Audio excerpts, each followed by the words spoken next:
back into it. I got nitrous bottle up there. Actually, that's kind of nice. Good idea, Phil. I'm gonna run the line down so it looks nicer with a little clamp thing holding it. But this is actually gonna be temporary, just so we can get it tuned and going, because we are gonna actually hard line the nitrous line and put the solenoid in the engine bay just to make it cleaned up a little bit. So that's just to get us by. Need to get, already ordered the hard lines, gonna do 1/4-inch hard line.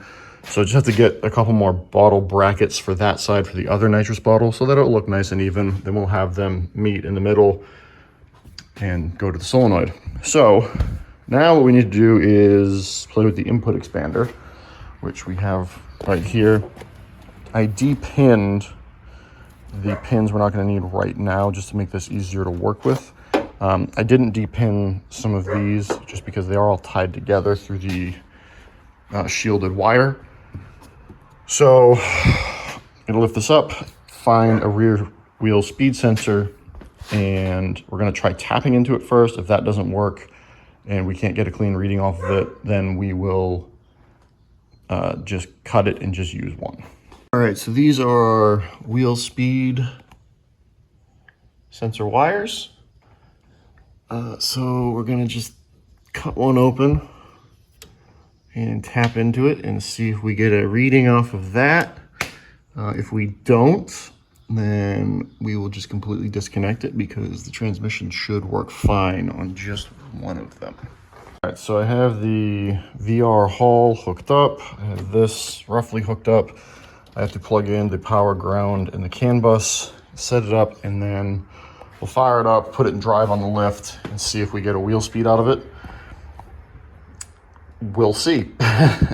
Okay, so I've been fighting with the fan. I got the fan to work. I actually had been trying to power it. 12-volt signal out of Fuel Tech. Stupid me not realizing that the gray and blue outputs that I had left can't do that. They're ground only. So switch the wires around. We got that working. We have our input expander bolted up. We have our nitrous system strapped up. I have this just running through here till we get the hard line. That's just a temporary setup. Fuel level is hooked up. We just gotta check the input. I have to get the car down in order to wire in the power and ground for the input expander because I'm too big and the car is too small for me to get in there. So I have to do one more thing under the car and then we can take it off the lift and it shouldn't have to go back up there. And the one thing I have to do is put the nitrous hose into the intake. And that should be it. So I'm gonna just get it off the lift, which is a process. This thing is so low and it's so narrow that in order to get it up on the lift, you have to drop it down onto 2x4s, pull it forward to get the front arms out, back it up to get the back arms out, and then drive it off the 2x4s without like bottoming out. So it's like a half-hour process to get it on and off. So I'm gonna go ahead and get it off. I was hoping to test the wheel speed sensors with it up in the air, but I can't just because I have to power the thing. So I can just drive it back and forth until I can get it to read. If I have to get under there to disconnect the factory wire, that's easy enough. All I have to do is just lean under there and cut something to try it. So that's where we're at. I have to clean the wire harness up again. That's fun. All right, so we got this poking through here. Yes, this is how they intend you to do it. I called them. Again, this is gonna be temporary. When I get the hard lines in, we're gonna hard line mount this to that stainless steel intake pipe. But for now, that'll work. So I'm gonna put that back in and then take this thing down. Okay, we have the car out of the shop, clearly. I actually found something while I was under there. We've been driving around with a massive boost leak. So there was a hose that was on here that goes through the factory intake system, and the hose is just flopping around, not touching anything. So there's some power. I've run into two problems. Problem number one, the flex fuel sensor stopped working, so I need to figure that out.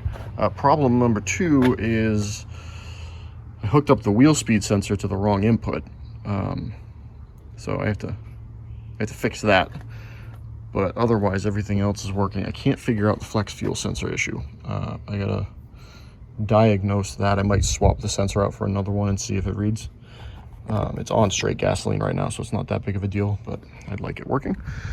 So, just gonna swap this wheel speed and check that, and we'll see where we're at.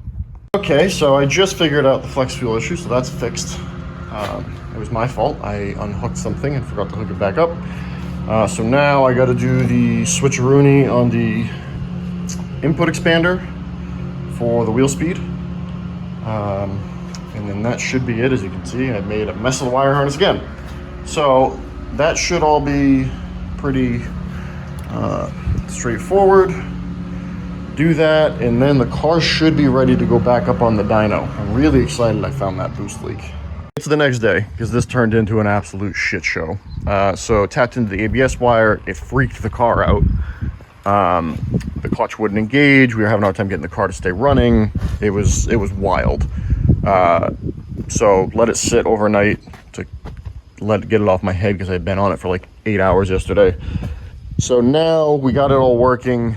Disconnected the ABS wires to get the speed sensor reading, which sucks because we really want that. But what I'm going to do is get it on the dyno, because getting it tuned and driving is more important than getting the speed reading.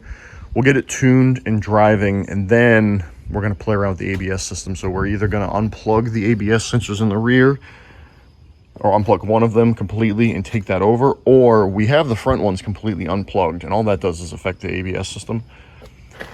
I might even just do front wheel speed. This thing's not going to spin tires. There's too much weight in the back of it. It's not making enough torque, and it's got some really meaty wheels on it, like meaty tires on it. I mean, compared to stock anyway. So I think that's what I'm going to do, is we're going to use the front sensors, because we know that those aren't being used to reference anything. That way we don't have to mess with anything that clearly is transmission related. It went into like a transmission lock, and the car wouldn't start because it thought it was moving. It was a whole thing, but it's all set now. We have the car on the dyno. We're gonna tune it with no nitrous. We do have to retune pretty much everything because of the rising rate fuel system. So I'm just gonna pick away at getting the low power tune all done, and then we'll go to more power. This does have a lot of fuel in it, so we kind of got to get rid of a lot of that so we can put some ethanol in it to do like real tuning. But we are gonna run the nitrous in the highest power gasoline tune, and we'll see how it does in like the mid-power tune. But our wastegate tune, no nitrous, I just shut the progressive nitrous control number 2 off, so we'll see how this goes. Did the first pull. It was really rich as expected, because the fuel pressure is now rising. You can see there was 17 pounds of boost, 17.61, which means we should be 17 pounds over our base fuel pressure of around 50. Sure enough, 67 psi, so that is working. So now it's just to get to the tuning part of it.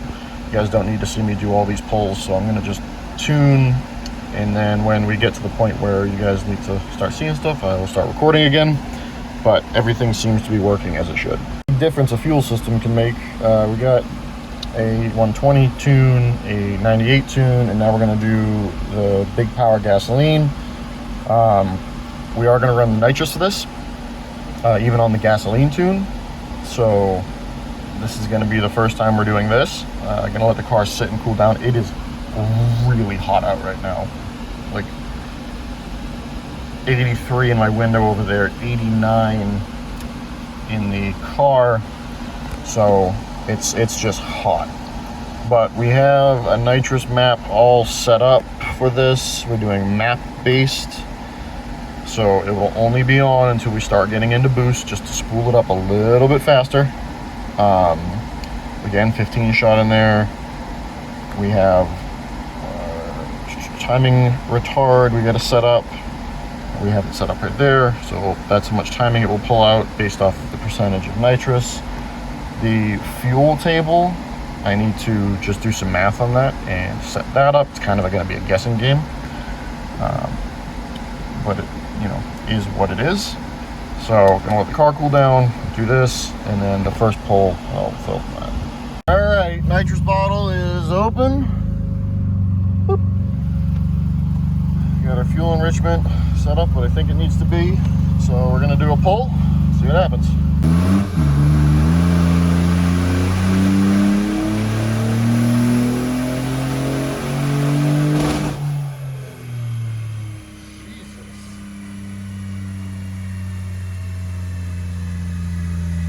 It did not like that. All right, let me look at what happened.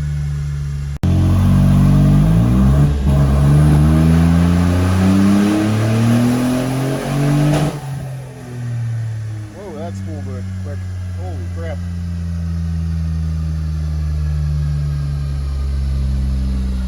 The dyno like fell off. Weird.